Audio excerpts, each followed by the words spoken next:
پھنس گئے دام میں جس وقت سے گلشن چھوڑا، پھنس گئے دام میں جس وقت سے گلشن چھوڑا، نکہتے گل نہ ملی جب سے نشیمن چھوڑا۔ ہم کہیں کے نہ رہے عزت باری کی قسم، ہم کہیں کے نہ رہے عزت باری کی قسم، جب سے اللہ کے محبوب کا دامن چھوڑا۔ جب سر میں ہوائیں طاعت تھی، سرسبز شجر امید کا تھا، جب سرسریاں چلنے لگی، اس پیڑ نے پھلنا چھوڑ دیا۔ اللہ کی راہیں ابھی کھلی ہیں، آثار و نشاں سب قائم ہیں، اللہ کے بندوں نے لیکن اس راہ میں چلنا چھوڑ دیا۔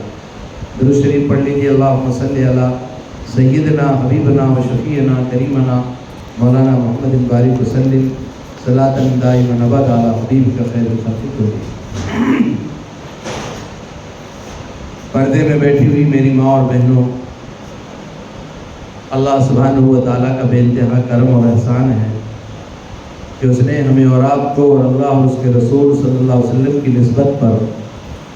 ایک جگہ جمع ہو کر کے اس کے ذکر کرنے کی توفیق نصیب فرمائی۔ آپ حضرات کا اور ہم سب کا یہاں جمع ہونا اللہ کی نظر میں بہت محبوب چیز ہے۔ حدیث میں آتا ہے کہ اللہ تعالیٰ کا ذکر جب بندے یہاں کرتے ہیں تو اللہ اس سے بہتر مخلوق کے سامنے یعنی فرشتوں کے سامنے ان بندوں کا ذکر کرتے ہیں، اور اللہ تعالیٰ جاننے کے باوجود بھی یہ پوچھتا ہے فرشتوں سے کہ فرشتوں تم کہاں تھے؟ فرشتے عرض کرتے ہیں باری تعالیٰ ایسی جگہ پر تھے جہاں آپ کا ذکر خیر ہو رہا تھا۔ اللہ تعالیٰ پوچھتا ہے کہ وہ کیا چاہ رہے تھے؟ فرشتے عرض کرتے ہیں باری تعالیٰ وہ یہ سب بہنیں اور خواتین تھیں یا لوگ تھے جو بھی تھے، یہ چاہ رہے تھے کہ اللہ جہنم سے خلاصی عطا فرما دے اور جنت کا پروانہ عطا فرما دے۔ اللہ سبحانہ و تعالیٰ فرشتوں کو فرماتے ہیں کہ گواہ رہو فرشتوں، میں نے ان تمام شرکت کرنے والوں کی بخشش فرما دی۔ تو اللہ تعالیٰ نے یہ ایسی مجلس میں ہمیں بیٹھنے کی توفیق نصیب فرمایا کہ جس کو فرشتے گھیر لیتے ہیں، حفت علیہم الملائکہ فرمایا حدیث میں، جس مجلس میں اللہ اور اس کے رسول کا ذکر ہوتا ہے فرشتے اس کو گھیر لیتے ہیں، اپنے رحمت کے سائے میں کر لیتے ہیں۔ تو اللہ کا شکر ہے آپ اللہ اور اس کے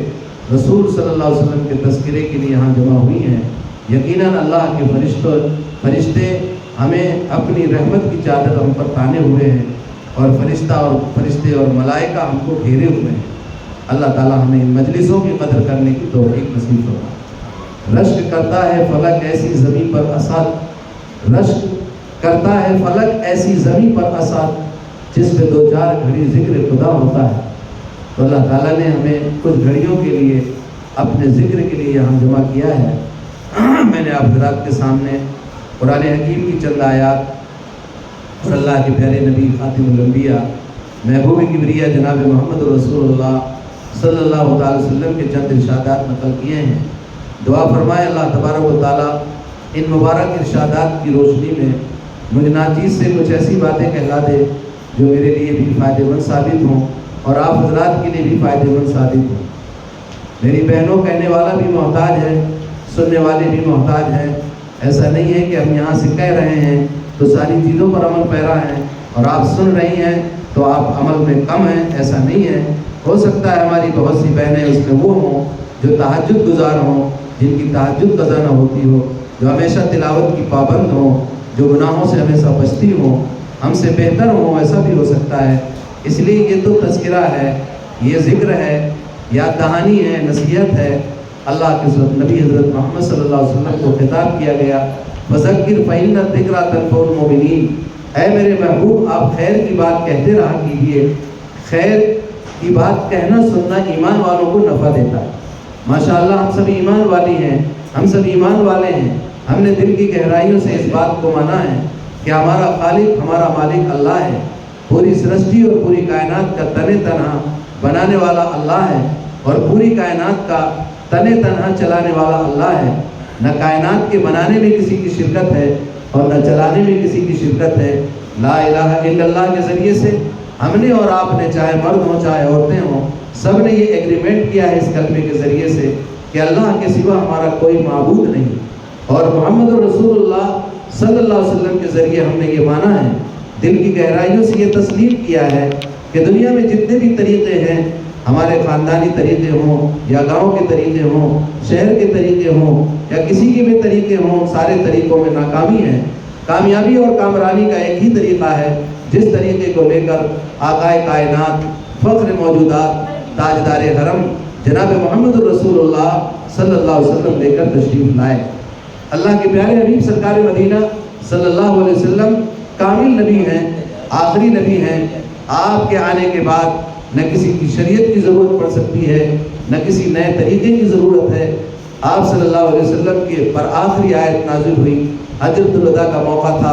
1.25 لاکھ صحابہ موجود تھے عرفات کے میدان میں۔ قرآن کریم کی آیت نازل ہوتی ہے اور اس دین پر مہر ثبت کر دی جاتی ہے، الیوم اکملت لکم دینکم واتممت علیکم نعمتی ورضیت لکم الاسلام دینا۔ محمد صلی اللہ علیہ وسلم کے اوپر، آپ صلی اللہ علیہ وسلم کے بارے میں کہا گیا، الیوم اکملت دینکم، اے نبی میں نے آج تمہارے اوپر تمہارے دین کو مکمل کر دیا۔ الیوم اکملت لکم دینکم واتممت علیکم نعمتی، اور میں نے اپنی نعمت کو تم پر کامل کر دیا، ورضیت لکم الاسلام دینا، اور دین کی حیثیت سے میں نے اسلام کو پسند کر لیا۔ اس لیے میری ماں بہنوں، اللہ تعالیٰ نے اسلام دین کی حیثیت سے اسلام کو پسند کر لیا۔ ان الدین عند اللہ الاسلام، اللہ نے یہ اعلان کر دیا کہ دین اصل اسلام ہے، مذہب اصل اسلام ہے۔ ان الدین عند اللہ الاسلام، اللہ کے نزدیک محبوب دین ہے، جو محبوب طریقہ ہے وہ اسلام کا ہے۔ باقی ایسا نہیں ہے کہ صرف پسندیدہ ہی ہے، بلکہ یہ ہے کہ اس کے علاوہ اگر کوئی راستہ اختیار آپ کریں گے یا کریں گے، ہم کریں یا آپ کریں، وَمَن يَبْتَغِ غَيْرَ الْإِسْلَامِ دِينًا فَلَن يُقْبَلَ مِنْهُ، اللہ تعالیٰ نے قرآن کریم میں اعلان فرما دیا، جو پیغمبر اسلام، دین اسلام نام ہے، محمد رسول اللہ صلی اللہ علیہ وسلم کی اداؤں کا، آپ کی سنتوں کا، آپ نے جو عقیدے بتا دیے وہ عقیدے دین اسلام ہیں، آپ نے جو طریقے بتا دیے وہ طریقے دین اسلام ہیں، آپ نے جو عبادت کا طریقہ بتایا وہی دین اسلام ہے، روزہ رکھنے کا جو طریقہ آپ نے بتایا وہی روزہ ہوگا، نماز وہی نماز ہوگی جو ہمارے آقا صلی اللہ علیہ وسلم نے ہمیں سکھائی ہے۔ محض رکوع کرنا، محض سجدہ کرنا، محض زمین کو پیشانی کو زمین پر لگائے رکھنا، یہ کوئی عبادت شمار نہیں ہوگی، بلکہ عبادت اور دین اسلام کی عبادت وہ کہلائے گی جو ہمارے آقا صلی اللہ علیہ وسلم کے طریقے پر ہم کریں گے۔ اس لیے اللہ نے اعلان کر دیا، وَمَن يَبْتَغِ غَيْرَ الْإِسْلَامِ دِينًا، جو شخص بھی چاہے مرد ہوں یا عورتیں ہوں اسلام کے خلاف راستہ اختیار کریں گی، چاہے خوشی کا موقع ہو، غمی کا موقع ہو، شادی بیاہ کا موقع ہو۔ اصل میں غلطیاں یہاں ہوتی ہیں کہ ہم اور آپ یہ سمجھتی ہیں کہ دین اسلام نماز میں تو ضروری ہے حضور کا طریقہ، کہ اگر حضور نے مغرب کی 3 رکعت پڑھی ہے تو کوئی بھی ماں بہن یہ نہیں کہہ سکتی ہے کہ نہیں چلو آج ہمارا جی جا رہا ہے، ہمیں فرصت ہے آج 4 پڑھ لیتے ہیں، یا ہمیں عشاء کی نماز 4 رکعت ہے آج ہمیں ٹائم نہیں ہے چلو 2 ہی پڑھ لیتے ہیں، فجر کی نماز میں ہمیں بہت وقت ملتا ہے صرف 4 رکعت 2 سنت 2 فرض ہیں۔ کسی بہن نے یہ سوچا بھی نہیں ہے اور نہ کبھی جرأت کر سکتی ہیں، نہ کوئی بھائی ہمارے کر سکتے ہیں، کیونکہ وہ یہ سمجھتے ہیں کہ دین اسلام وہ ہے، عبادت وہ معتبر ہے جو ہمارے آقا صلی اللہ علیہ وسلم نے بتائی۔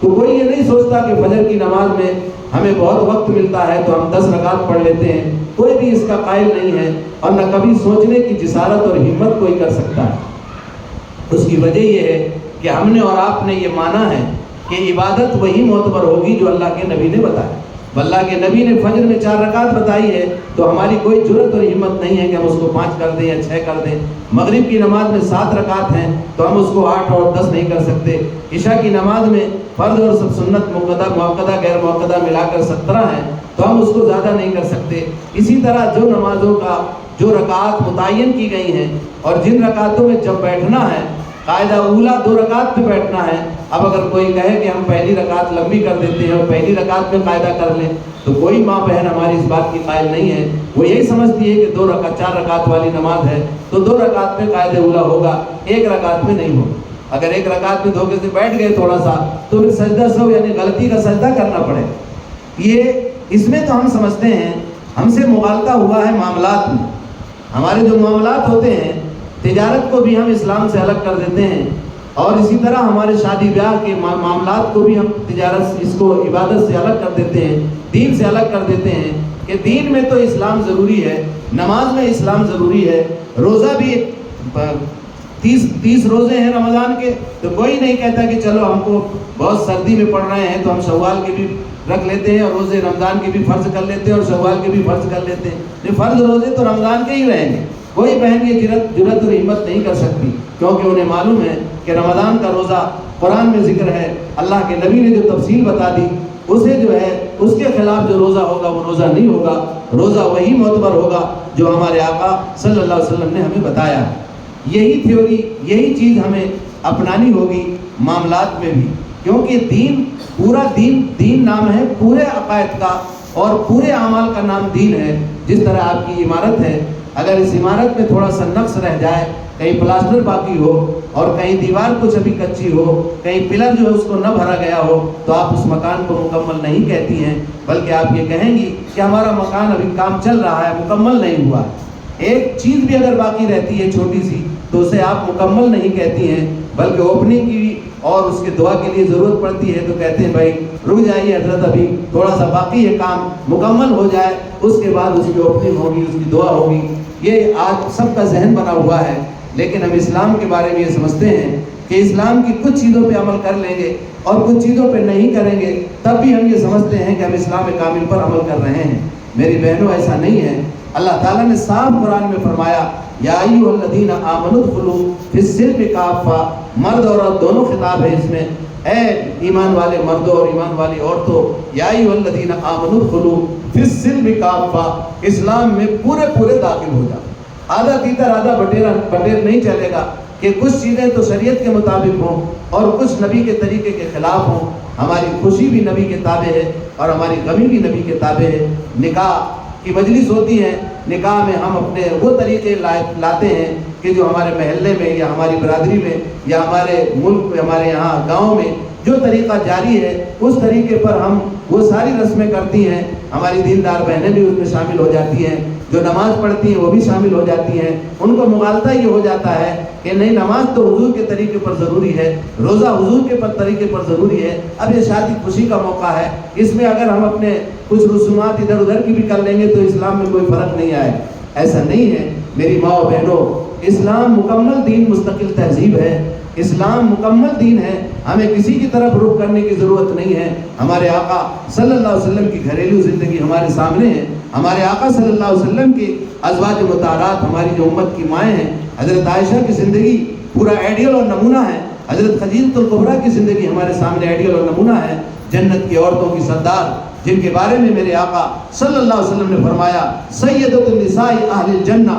فاطمۃ الزہرا رضی اللہ تعالی عنہا، جو جنت کی عورتوں کی سردار ہیں، پیارے آقا صلی اللہ علیہ وسلم کی چہیتی بیٹی ہیں،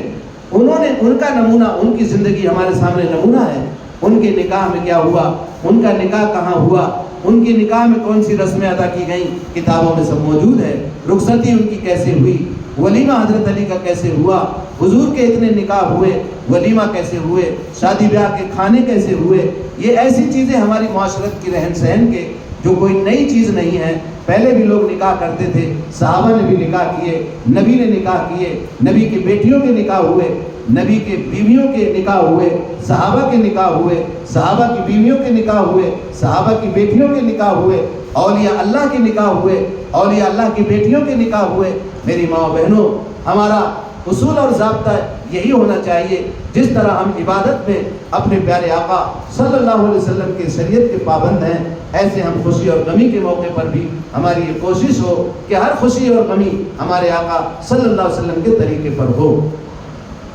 ہمارا یہ معاملہ ہوتا ہے کہ ہم دنیا کے اشاروں پر اور دنیا کی تہذیبوں کی طرف ہم دیکھتے ہیں۔ یورپ جو آج خود پریشان ہے، یورپ کی تہذیبوں کی طرف ہمارے بچے کالجوں میں پڑھتے ہیں، ہمارے بچے باہر جاتے ہیں، کوئی ڈاکٹر انجینئر بنتا ہے، لیکن وہاں کی تہذیبوں کے دلدادہ ہو جاتے ہیں۔ ہمیں اس بات کو یاد رکھنا چاہیے، بچپن میں ہمیں اپنے بچوں کو اسلامی تہذیب کا کھونگر بنا کر آگے بھیجنا چاہیے۔ آج غلطیاں یہیں سے ہوتی ہیں، بچے ہمارے ڈاکٹر بن کر آئے، بچے ہمارے انجینئر بن کر آئے، کوئی جامعہ ملیہ سے پڑھ کر آیا، کوئی علی گڑھ سے پڑھ کے آیا، کوئی دوسرے اداروں سے پڑھ کر آیا، بہت اچھی بات ہے، ہمیں ایک اچھے ڈاکٹر کی ضرورت ہے، ایک انجینئر کی ضرورت ہے، اچھے جو ہے صحافی کی ضرورت ہے، ہر ایک کی ضرورت ہے، لیکن ہم پہلے مسلمان ہوں، ہماری زندگی شریعت کے مطابق ہو تو وہ ڈاکٹر قوم کے لیے مفید ہوگا، آپ کے لیے بھی مفید ہوگا، ہمارے بچوں کے ذہن میں۔ لیکن جن بچوں کا ذہن بنا ہوا ہے ماشاءاللہ، اسی شہر میں اسی قصبے کی باتیں ہیں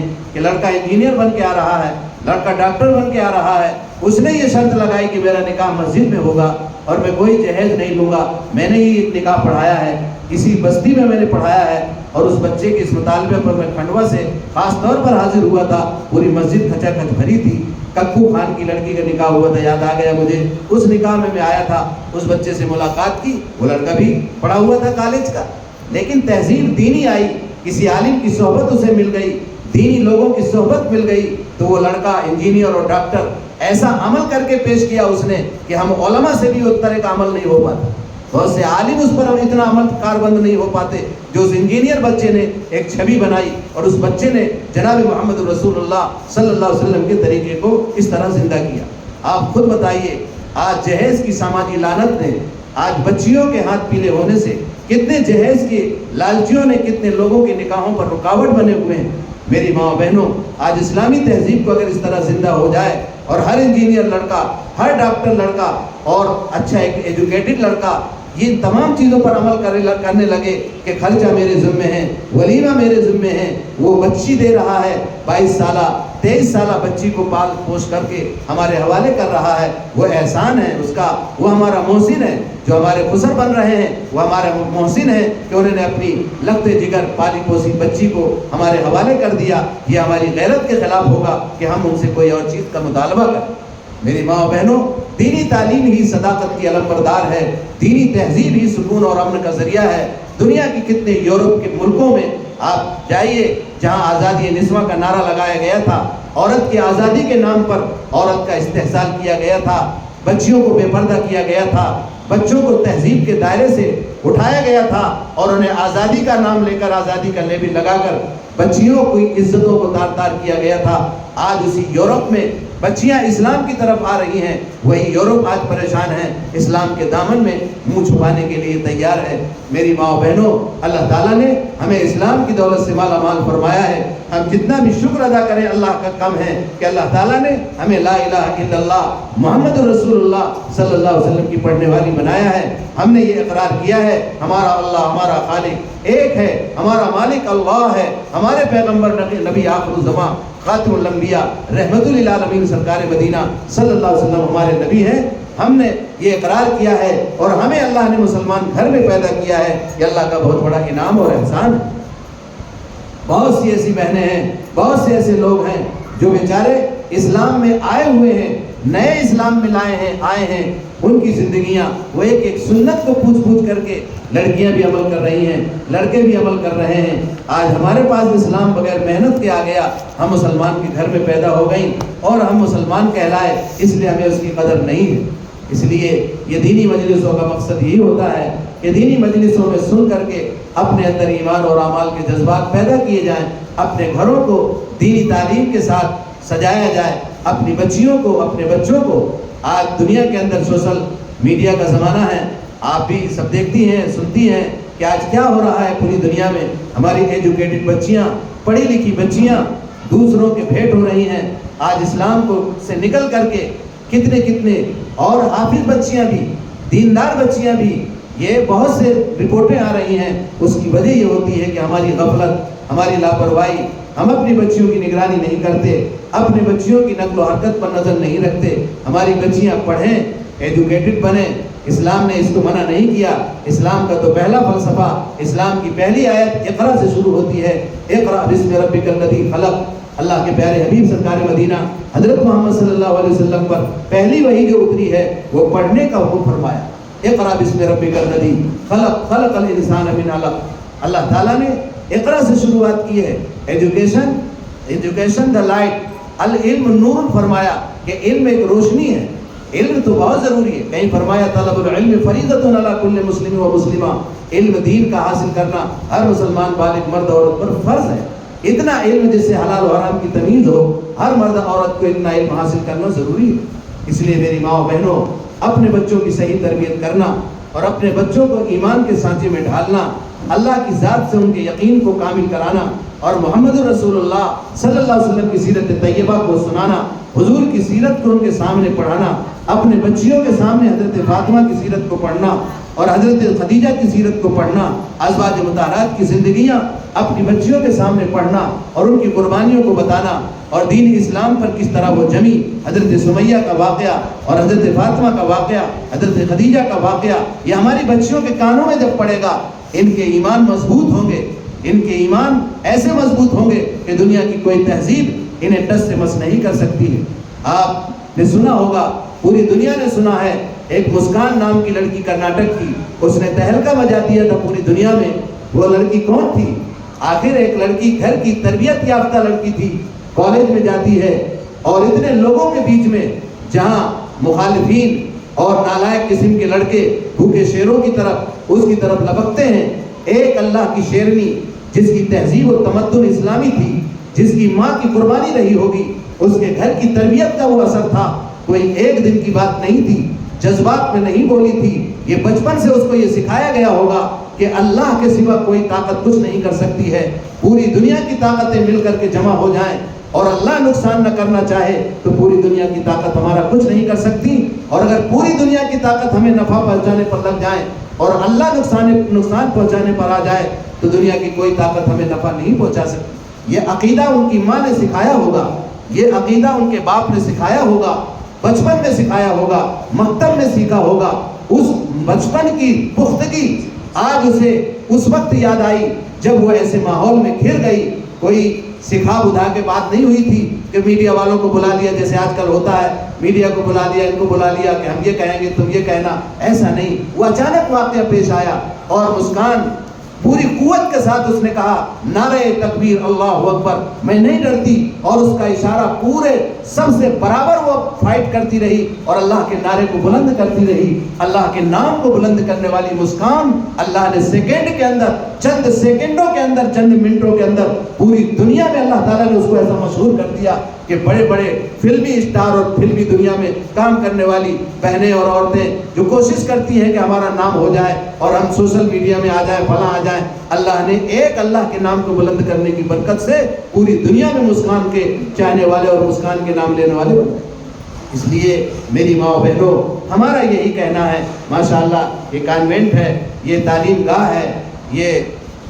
اس تعلیم یہاں ہوتی ہے۔ میری گزارش ہے ذمہ داران حضرات سے کہ جہاں آپ انگلش پڑھا رہی ہیں، جہاں آپ سارے سبجیکٹ پڑھا رہی ہیں، میری گزارش ہے کہ وہیں ایک سبجیکٹ یہ بھی ہونا کہ ہمارے بچوں کا کہ اخلاق کیسے ہوں، توحید ہے، رسالت ہے، آخرت ہے۔ ہمارے بچیاں، یا استاد جو ہے ایک بہت بڑا رول ادا کرتا ہے بچوں کی تربیت میں، ماشاءاللہ یہاں استانیاں بھی دیندار ہوں گی، اور ماشاءاللہ یہ ایسے ماحول میں آپ کا کانوینٹ ہے۔ مجھے زیادہ تفصیل تو نہیں معلوم، سنتا رہتا ہوں، اچھی رپورٹ ہے اس کی، اللہ تعالیٰ اس کو دن دونی رات چوگنی ترقی نصیب فرمائے، ان کے ذمہ داران کو مزید اس کو مستحکم کریں۔ ہم اپنے بچوں کے، آپ اپنا کانوینٹ بھی چلائیے، ساتھ ہی میں ایک نیت یہ بھی ہو کہ ہمارے کانوینٹ سے نکلنے والا بچہ دین کا دائی بھی ہو، دین کا خادم بھی ہو، ہماری بچی توحید و سنت کی پابند ہو، جناب رسول اللہ صلی اللہ علیہ وسلم کی سیرت طیبہ کی پڑھنے والی ہو۔ ہندی میں بھی کتابیں آتی ہیں، انگلش میں بھی آتی ہیں، اردو میں بھی آتی ہیں،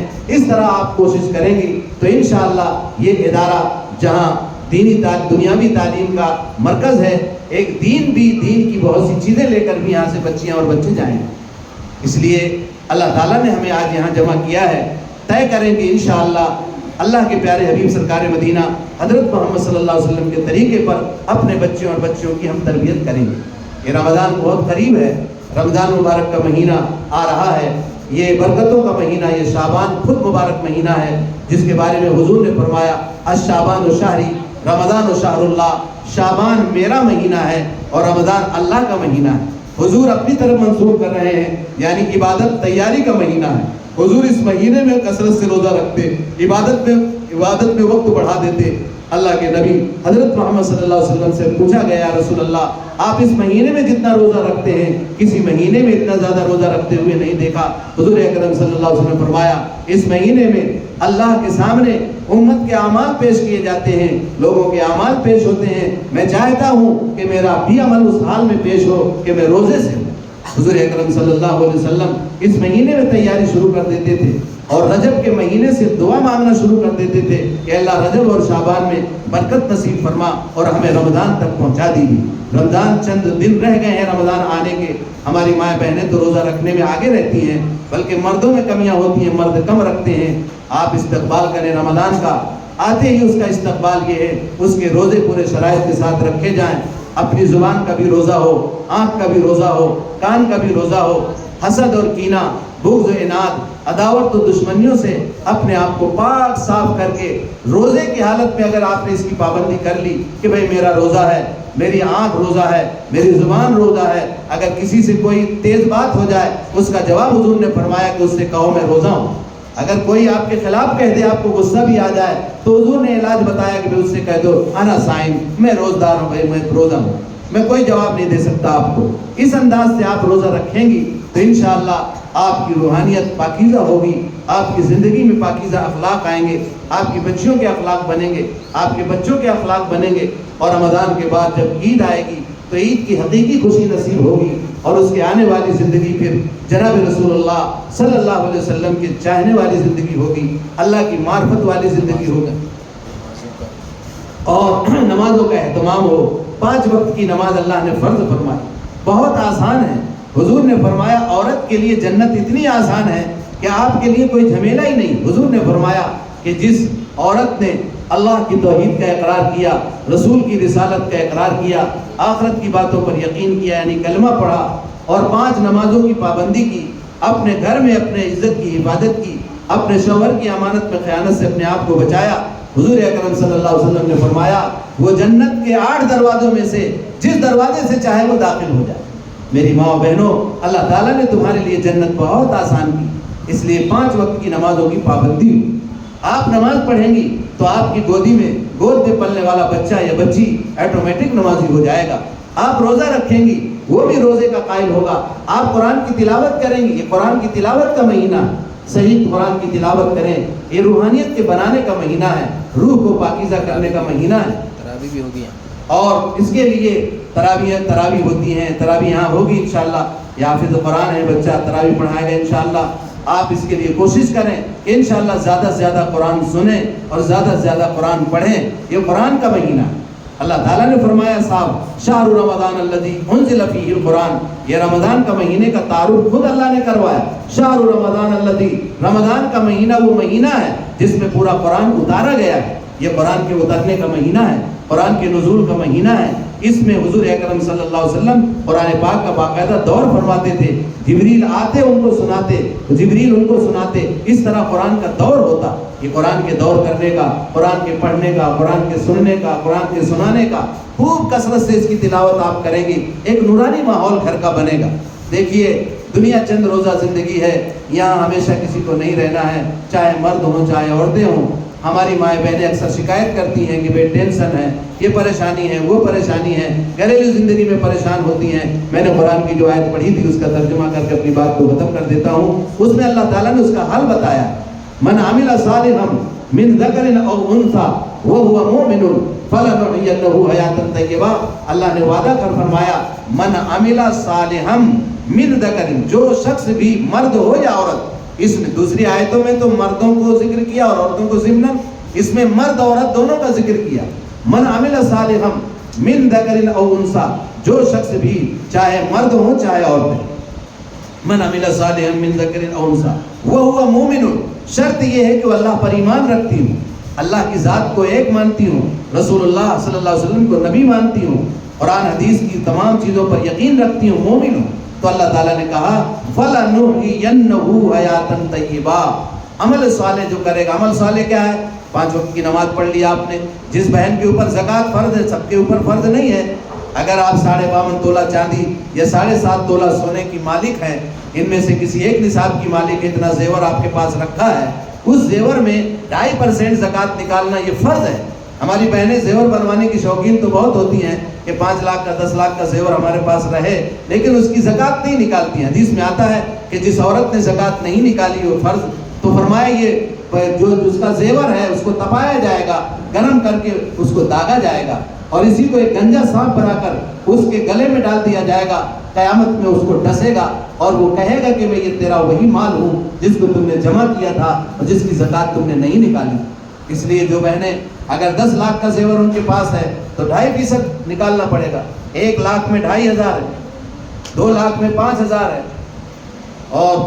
اسی طرح سے اس کو حساب جوڑ کر کے 2.5% زکوٰۃ ہمیں نکالنا ہے۔ اور بہت سے ہمارے غریب بچے محلے میں ہوتے ہیں، محلے والی بچیاں ہوتی ہیں، کچھ گھر خاندان ایسے ہوتے ہیں، انہیں ذلیل نہیں کرنا ہے کہ یہ زکوٰۃ لے جاؤ، یہ لے جاؤ۔ بڑی محبت اور عظمت کے ساتھ اگر ہمیں معلوم ہے کہ ان کے گھروں میں دقت ہے تو ہم ان کو راشن پہنچا سکتے ہیں، ہم ان کو بچیوں کو کپڑے پہنچا سکتے ہیں، ان کے گھروں میں بہت سا پیسہ پہنچا سکتے ہیں۔ جو غریب، جو ہماری مالدار بہنیں ہیں ان کے ذمے زکوٰۃ فرض ہے،